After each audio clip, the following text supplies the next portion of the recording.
on the ground! Get on the ground! Yep. Listen. Yep, they slammed my head Listen. down on the cement. Yep. Go back inside. Police officers should know the law and how they're supposed to behave. But what happens when they're completely corrupt and destroy their careers in seconds? Here are 5 insane examples of police officers breaking every law in the law book and destroying their reputation. Starting off, during a shakedown at the Collin County Jail in Texas in October 2022, officers found a phone and charger hidden under a mattress, leading to a confession from an inmate facing murder and aggravated robbery charges, who revealed that detention officer Tyler Moody had supplied the contraband. Moody, who had worked at the jail since 2019, not only provided the phone but also collected money from the inmate, prompting a confrontation with Sheriff Jim Skinner. Moody, I understand that you've offered your resignation. Is that correct? I get fired. Have you offered your resignation or not? To keep my job, and no. Well, you can't keep your job, okay? He's clearly not aware of the amount of trouble he just got himself into. So the sheriff has something more to say. Let me just make it easy. You're fired. You're no longer an employee here. You understand? You've betrayed the trust of every citizen that we have the privilege to serve. And you've betrayed the trust of the brave and selfless men and women that you've worked alongside for nearly 3 years. So as of this moment, you're under arrest for bringing a prohibited item, a cell phone, into a correctional facility.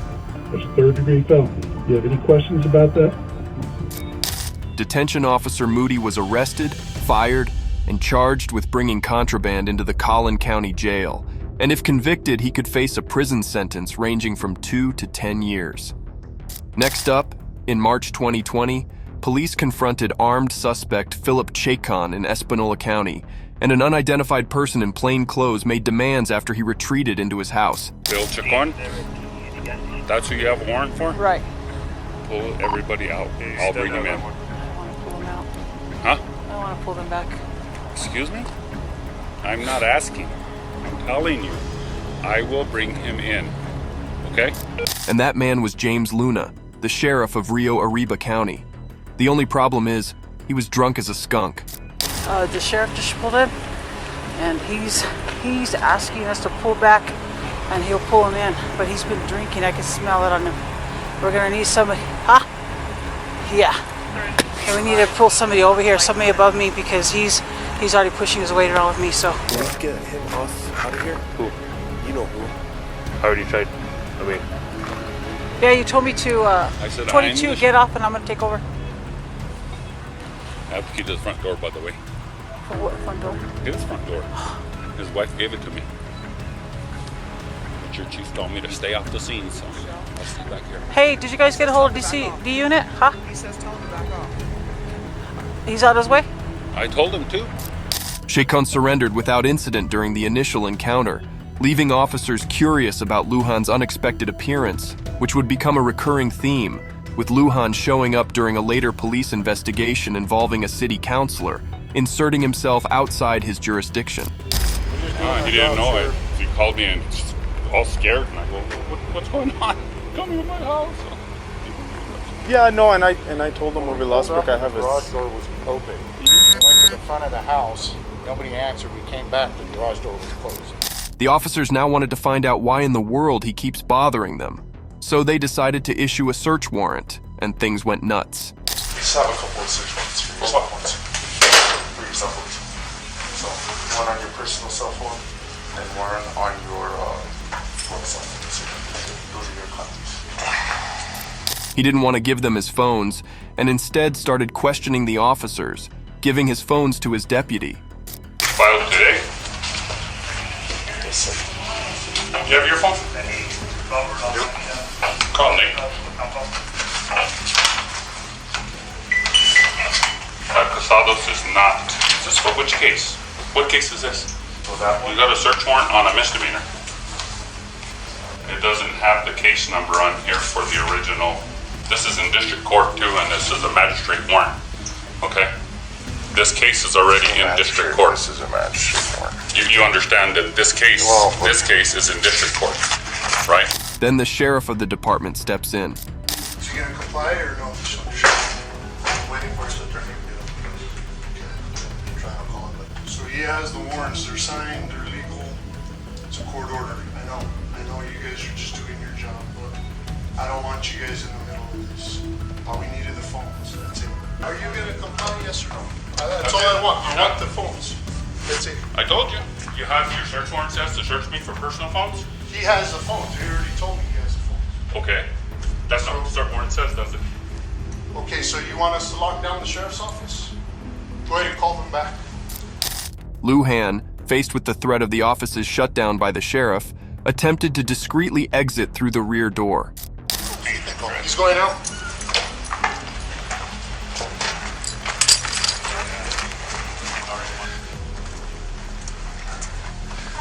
You're not going to stop me from leaving if I want to leave. Am I under arrest?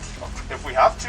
Am I under arrest? Not now. Get away from Not me. now. Give it to him. These phones are not to be gone through until you have a warrant for the content. You only have a warrant for the phones, You're not the absolutely content. right. You're absolutely right. Espanola police, after realizing the situation, arrived at the sheriff's office with weapons drawn, leading to a tense confrontation between Lujan's deputy and the Espanola officers before the phone was found. I can't have you enter the scene. You guys are up, man. Y'all arrested him? I have no idea what's going on right there, sir. You guys didn't have plans or anything? What you guys are doing? We're trying to do everything peacefully. We tried to. Okay? That's all we're doing. We're done here. We're leaving. Okay, well get out of here then. You're done. Get out. We'll leave when we're ready. You said you were done. Yeah. We're wrapping it up right now. You know how it goes. You know how it goes. We're doing our law enforcement duties. That's it. District court signed it. That's it. Okay, so as soon as we're done, we're gonna get out of your hair. Why are you calling everybody here to This is our house. Well, right now it's ours. Right now it's ours. We own the building right now. Shut up. Don't talk to me like that. Shut up. I don't work for you. Don't talk to me like that. Easy, easy. Get there, let's go. Oh. I'm handcuffed. You tell me to do something. I can't do nothing because I'm handcuffed. I have to my attorney. Lujan was convicted of harboring a felon and witness intimidation, and just before his sentencing, he had a final statement. Yes, Your Honor, I try to do the best that I can to help everybody I can, and I in no way would want to harm anyone. Lujan pleaded guilty to obstructing an officer and interfering with an investigation, receiving a 3-year prison sentence and 18 months of probation, learning a lesson about meddling in others' affairs. Next up, in October 2022, as James Hodges returned from jury duty, Florida officer Jamie Go detained him and continued to press for Hodges' name, despite Hodges clarifying the situation. Hi there! What's this in your back pocket? I just saw you walking it. The navigational aids. What's the problem? You a tyrant? Yeah, I am actually. What's your name and date of birth? As he tried to tell the officer that he's got the right to remain silent, he was hit with a threat. I don't have to give that unless Yes, sir. I was investigating. You have reasonable. Do you want me to put you in handcuffs right now? Yes, sir, I do. What is your suspicion? It looks like you're carrying a gun in your back pocket. I'm stopping to make sure you're carrying it properly. You don't have have you to. ensured that it's not a firearm? No, you keep turning so I can't see it. You don't have to be a to me. Well, you're being one to me. No, sir. I'm doing my job. Am I detained? Yeah, you are. What's your name and date of birth? It does not matter. Yes, sir, it does. Do you have a crime? Call your supervisor, He's right please. here. All right. Sergeant Randy Harrison, Goss's supervisor, was present and stepped in. But if you anticipated an improvement, you were in for a surprise. What'd she stop you for? For a walking stick. And it could look like a weapon. She asked you to present it, okay? Now she's asking me for ID. Okay. I don't need the ID unless there's reasonable articulated suspicion. Okay.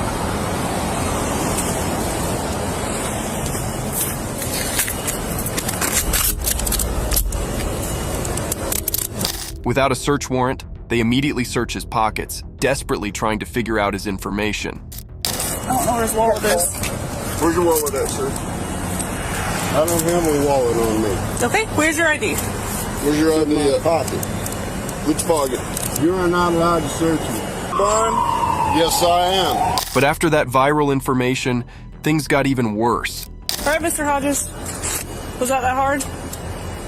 It's gonna be. I want your name and your badge number. You know, I put him in jail for resisting. Okay. You want to pull this out of my back pocket? Sure. Here, I'll grab your jacket for you, too. Hodges spent 26 hours in jail, had his charge dropped, and sued the department, while officers Harrison and Goss faced consequences, including Harrison's demotion, suspensions without pay, mandated training, and a 2-year promotion ban. Next up, in July 2002, Officer David Dukes, responding to a report of an individual with a gun, arrived at the scene in South Carolina, gun in hand, and loudly shouting, Let me see your hands. Bird, get on the ground. Get on the ground. Get on the ground right here. Get on the ground. You, burgundy shirt, get on the ground. Over here.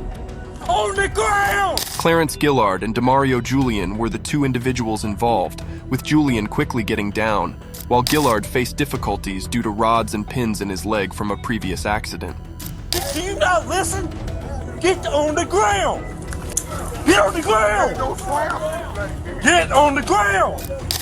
Gillard initially had his hands up and tried to explain, but Officer Dukes aggressively forced him to the ground and alleged that Gillard had hidden a gun, while other officers had also arrived. There's a gun, I believe, behind me. I ain't got no gun, nothing. Put your hands behind your back.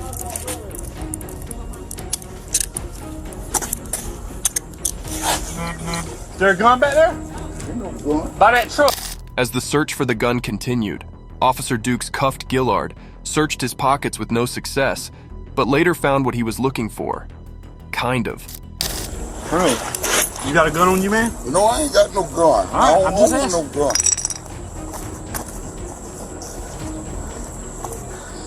I don't Turn own back over. Paul, do you watch him say? Alright, that's what he had. The supposed gun was just a stick Gillard used to scare away stray dogs, and the drama continued. Listen. Yep, they slammed my head Listen. down on the cement. Yep. Go back inside. Go back in the house. Go back in the house. Ain't nobody talking to you. I got head trauma. Go back in the house. Yeah. Y'all bust my head down. Yeah, I've been in accident. Yeah, y'all bust my head down. You threw me down. I sure did. You wasn't listening. Yeah. While fellow officers called for an ambulance, Dukes remained focused on locating a weapon, searching Gillard's pockets and providing an alternative explanation for his actions, ultimately blaming them on a stick. He was in front of the car when I came up, and he was walking like this. And I thought it was a gun at first. I said, drop the gun, drop the gun, drop the gun, drop the gun. Had him at gunpoint. And he's over here doing something like this. Slam my head. What he was doing is putting this up behind the tire. So he comes over right here. He got his hands in his pockets. I'm telling him, let me see your hands, let me see your hands, let me see your hands. He wasn't listening. He got the, like this right here, and we went on to the ground. Can I get a card from you? I don't have one there. We don't have one. They don't give us cards. Okay, what's your badge number? 1059. Let me see if I can get my phone. Hold on. Hold on, we have cards. Okay. Thank you. Gillard received a $650,000 settlement for his head injuries, while Dukes lost his job and faced first-degree assault and battery charges. Next up, in 2018, Amanda Bergquist was simply recording the Cook County Courthouse when an officer decided to interrupt her. Doing? I'm recording the building. Why? Because I want to. For what purpose?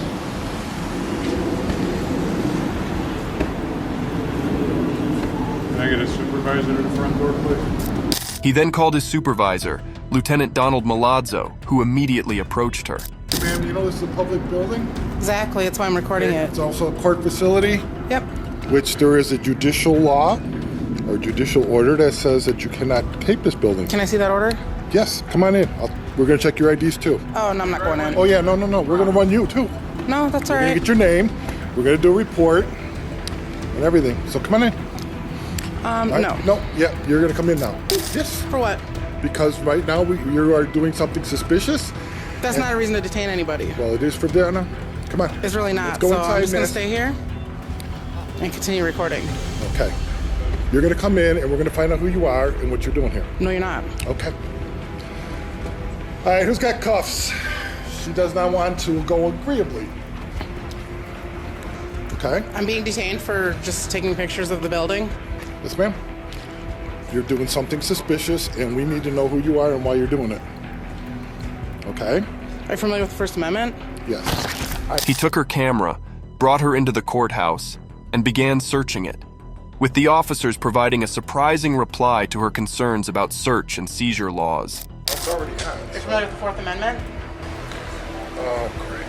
Why do we always get the crazies? I don't know. Did you delete my footage? Do you want to cooperate or not? Remaining silent. It is only making it worse. Do you want to give us an Remaining ID? silent. Remaining silent. Don't consent to searches. All we're That's asking what for is an we're- ID. we're asking for an ID. We'll do a report. You can go on your way with your camera. Otherwise, I'm going to confiscate the camera, and we're going to take it downstairs For what and crime? we'll print you. Because you're suspicious. Remaining silent. This is going to be your last chance. We're going to take you downstairs, then you will be arrested. We will fingerprint you, and we will run you. Is this what you want? Remaining silent. She was handcuffed to a chair for 2 hours before seeing a judge, followed by Bergquist filing a civil suit against Sergeant Larson and Lieutenant Milazzo, during which Larson's responses raised doubts about her understanding of the situation. Is it against the law to take pictures of a courthouse from outside? No, not that I know. Is it lawful to arrest somebody for taking pictures outside of a courthouse, of the courthouse? No. Are you familiar with this case at all? Which case? The case that brings us here today, that you're testifying in. When being questioned by a lawyer, the replies she was giving were embarrassing to say the least. In order to detain somebody, what do you have to have legally? Do you know? I do not know the law legally. What are the Miranda rights? Our Miranda rights? I don't have. I would have to read them to you from a pre-written. Okay. I believe what you told her was that she's going to see the judge for recording at a courthouse, and she may or may not go home tonight. Remember saying that? I do not. Is that something you would say? No. You wouldn't say something like that. Because it's not true, right? The lawyer played recordings from the incident, prompting immediate changes in Larson's responses. Take you downstairs, then you will be arrested. We will fingerprint you, and we will run you.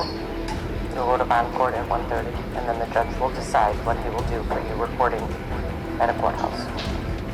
So you may or may not go home tonight. Pausing it at 2:48. Did you hear a woman's voice just say you may or may not go home tonight? Yes. Who owns that voice? Do you know? That was me.